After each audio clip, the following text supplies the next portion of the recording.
into the night. I raise my hand to the fire, but it's no use, 'cause you can't stop it from shining through.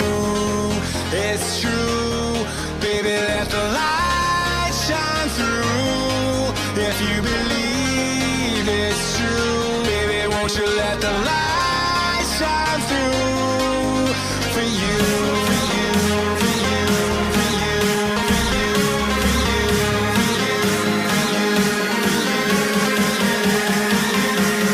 won't you let the light shine through.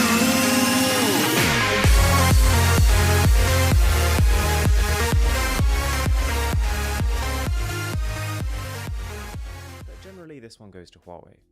Okay, but what about the rear camera? A standard photo taken on default settings on both phones looks pretty different. Huawei has a more sharpened look to it, the sky looks more defined, but really it's personal preference as to which images you prefer. Huawei has toned down the oversaturation they used to have on photos, and in most cases now, colours are more saturated on the Note. But the true benefits of the Mate 20 Pro really start to emerge with its flexibility. The phone is fitted with a new ultra-wide camera, capable of capturing about as much as the eye can see. And this changes things. Landscapes become immediately more dramatic, and the amount of information you can now fit into one image is leagues ahead of Samsung. A lot of the time when you're taking a photo of a really nice view, you have to prioritize what you're capturing. You might have to cut off the taller buildings or miss out on the ground altogether. Well, with an ultra-wide camera, that compromise is much less. And it's a bit of a double-edged blade. It doesn't just allow you to capture much further, but also, something I was surprised by, can bring you much closer. Most phones need to be over 5 centimeters away from their subject to focus, but Huawei claims that their device can be as close as 2.5 centimeters, which is the difference between taking a photo of a leaf and taking a photo of the texture of a leaf. Rear video is a bit of a mixed bag. Samsung can record 4K at 60 frames per second, a luxury that the Mate doesn't have. But when you're walking out and about, to me what is more important is stabilization. And while the Note 9's is already well above average, the Mate is next level. I've always been a little skeptical about AI in phones. It seems a lot of the time like a marketing gimmick, but looking at 4K video on the Mate 20 Pro, something is working. Even with optical image stabilization, the Note 9 just isn't as good as the AI stabilization on the 20 Pro. At 1080p, both phones are much smoother, and I'd say the gap between them isn't as noticeable, but still present.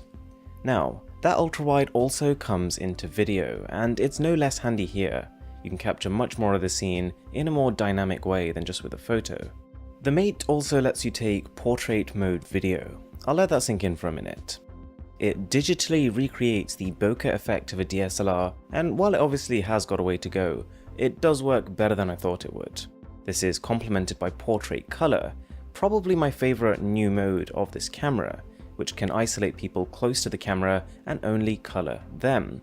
And somehow it seems to also pretty much perfectly identify the clothes they are wearing and color those too.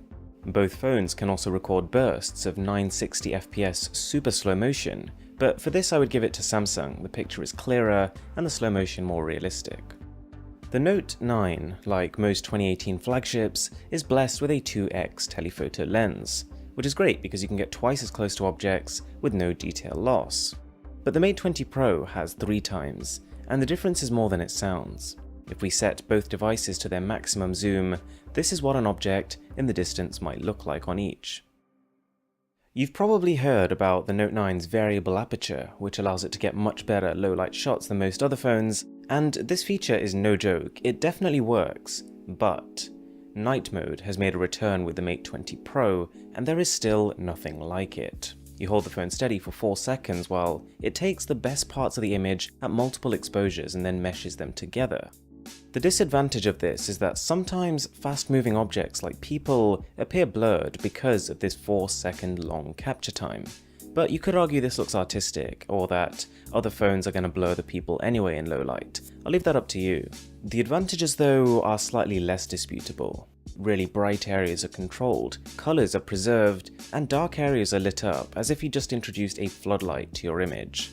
And when you combine night mode with the ultra-wide lens, it's like nothing you've seen on a phone before. You've probably heard of the Mate 20 Pro's standout 40 megapixel camera. Well, by default it actually operates at 10 megapixel because a lot of its features just don't work at 40. When you're shooting at 10 megapixel, the Note 9's 12 megapixel camera slightly edges it out in detail.